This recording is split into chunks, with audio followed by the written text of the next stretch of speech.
Hello. So after class today, I realized that I needed to send an informational video, just kind of re-explaining some of the different components of the MLA style citation that is required for animal research papers. So in class today, I did share this Purdue University link with students. And so the main takeaway here is that we are actually, technology is really advanced, and there's a quick and easy way to cite your sources. And so I selected the website method. I'm going to try to move my screen around, that way I can capture everything. So the example in class today was this Bernese Mountain Dog for the animal. What students will do is copy and paste their websites that they pulled information from. With that website copied, you can go back to the Purdue website and you can paste the website link in that box. Some students might be asked to accept the cookies, and then you will be allowed to cite your source. There are a couple different steps you have to go through, but overall, I do think that this is the easiest way that will save a lot of stress and heartache in the long run. So the one result that was found is this one for my website, and so I'm going to click Cite. It just has me review my information, and I'm going to continue. Again, I'm just going through my information. If there's anything that's blank or I needed to add a name or a website title, anything I want to update, I can here. But for our purposes, we just want to go through and complete the citation.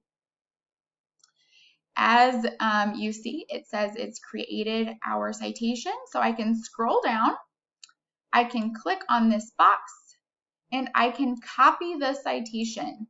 So when I copy the citation, the next question is, what do I do with it?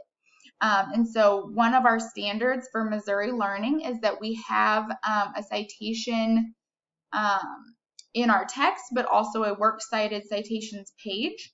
And so if you go to the Word document that was emailed to you underneath, it was actually titled 310 Resources. I pulled this paper from there. So I'm going to type my paper, and then at the end of my paper, I'm actually going to click paste. And I'm going to keep the source formatting because this is how it should look. So when I'm done typing my paper, which obviously this was just nonsense, I will have it on its own separate page. And we're going to review this in class on Monday, so no one freak out. And we are going to put works cited. And then we will have every single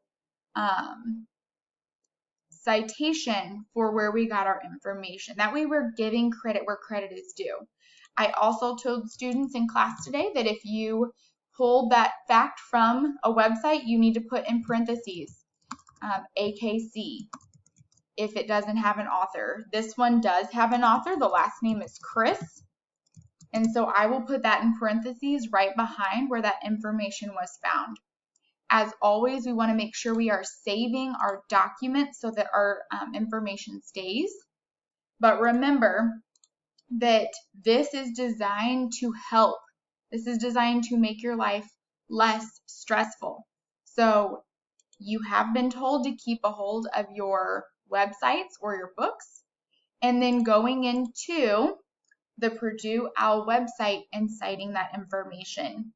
I will say that some of us, including myself, you have to interact with an ad before it will allow you to have free citations for up to 48 hours.